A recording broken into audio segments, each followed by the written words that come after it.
राज्यातील शेतकऱ्यांसाठी आताच काही मिनिटांपूर्वीच्या शेतकऱ्यांसाठी 25 ठळक बातम्या या व्हिडिओमध्ये आपण पाहणार आहोत। पीक विमा शेतकऱ्यांच्या थेट बँक खात्यात जमा, त्यानंतर लाडकी बहीण योजनेबद्दल नवीन अपडेट आणि सर्वात महत्त्वाचं म्हणजेच की आता या महिलांना मिळणार 0% व्याजावर 1 लाख रुपये अनुदान। यामध्ये काही नियम अटी संपूर्ण माहिती सविस्तर या व्हिडिओमध्ये पाहणार आणि त्यानंतर आज संध्याकाळचा आणि उद्याचा हवामान अंदाज। 23 जिल्ह्यांमध्ये जोरदार पाऊस पडणार, त्यानंतर राशन, वीज बिल, कांदा अशा अनेक अपडेट या व्हिडिओमध्ये पाहणार आहोत। व्हिडिओ संपूर्ण शेवटपर्यंत नक्कीच बघा आणि व्हिडिओला आत्ताच लाईक करा।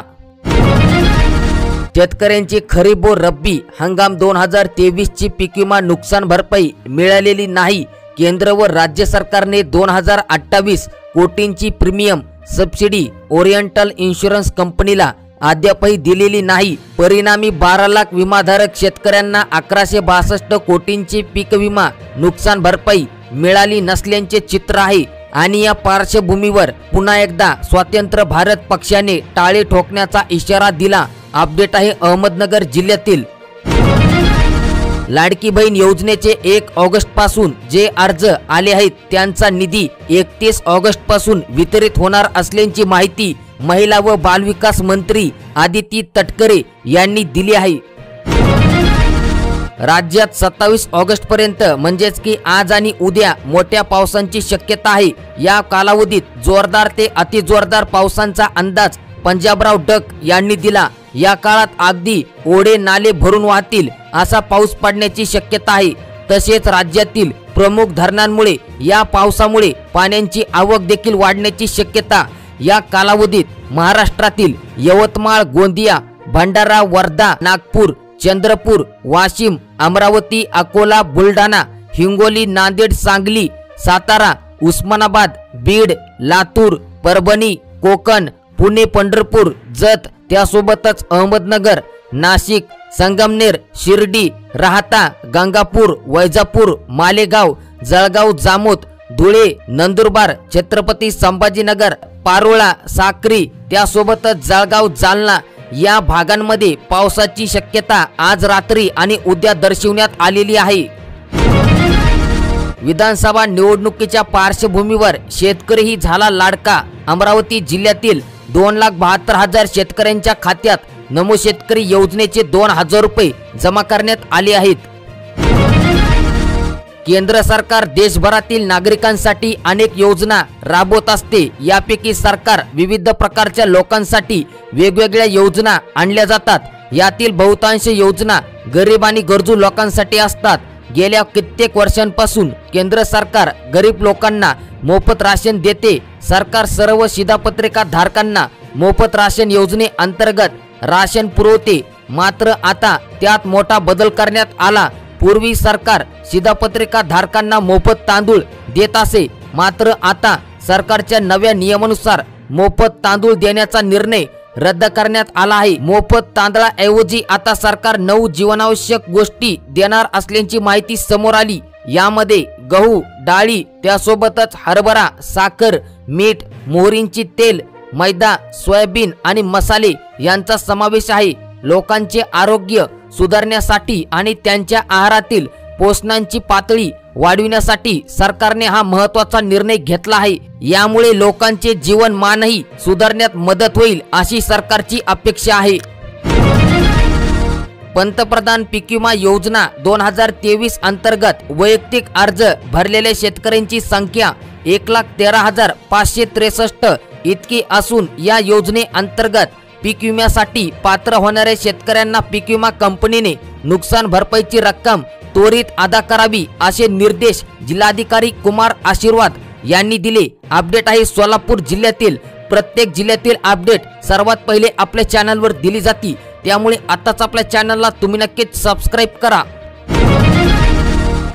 25 ऑगस्ट रोजी म्हणजेच की काल महाराष्ट्रातील विविध बाजार समितीत कांद्यांची आवक वाढली आहे। विशेषतः पुणे बाजार लोकल कांद्यांची सर्वाधिक आवक झाली।